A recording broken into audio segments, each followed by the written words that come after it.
you. Meanwhile, this morning, exclusive surveillance video from an attack we told you about last month. A suspect stormed a Washington State ICE facility armed with guns and explosives.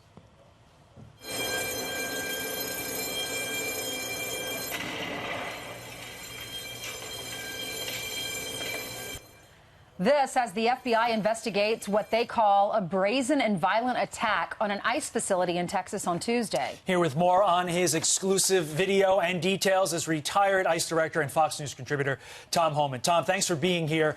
Briefly walk us through what we are seeing in this exclusive video.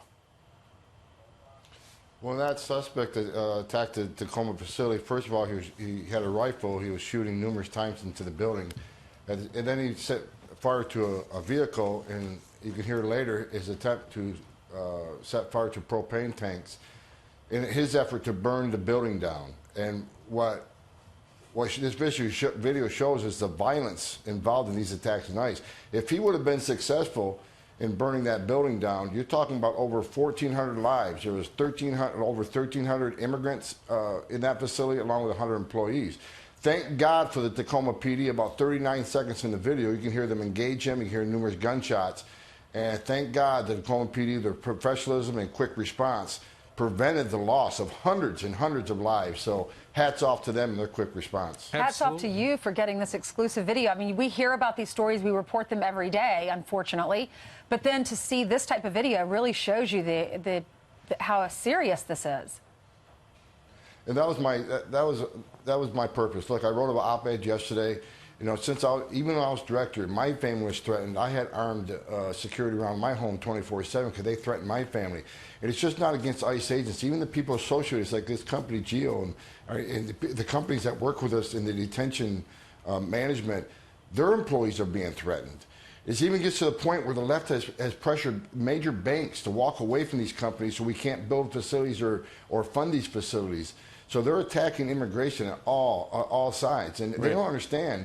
These detention companies actually do great service to this nation, because 9 out of 10 of everybody ICE arrests is a criminal, either as a conviction for a crime or pending criminal charges. So these companies help keep our communities safe, but it's under attack, and I got to blame the Democratic hateful rhetoric that you hear from the Squad, AOAC, the Speaker of the House.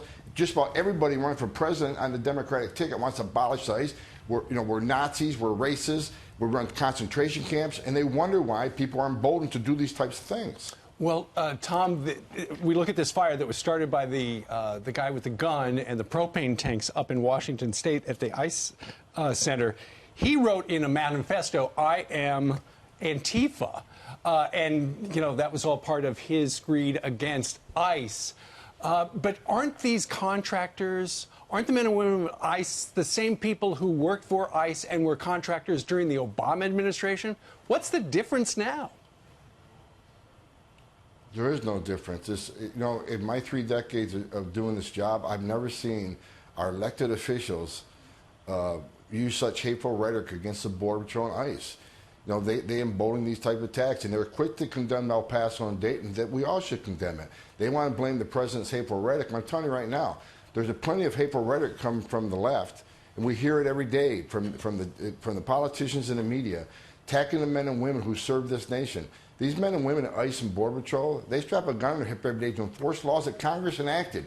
So these people standing on stage running for president and Speaker of the House, they're a part of Congress. They enacted these laws, and now they want to vilify the men and women of the Border Patrol and ICE for merely doing their job and enforcing laws they enacted. It has to stop. If they want to call out the president and those who secure the border, saying, you know, we're racist and we caused what happened in El Paso, which is totally false, then where's their anger? I haven't heard one of them condemn these attacks on ICE officers. The shooting in San Antonio, when they shot into the building, missed an ICE employee by inches. It's a matter of time before one of our employees or a Border Patrol agent or our families of one of our contractors is killed, murdered. And I don't hear anything from the left on that. A lot of lives in danger for simply doing their jobs. Tom Homan, thank you very much for joining us today.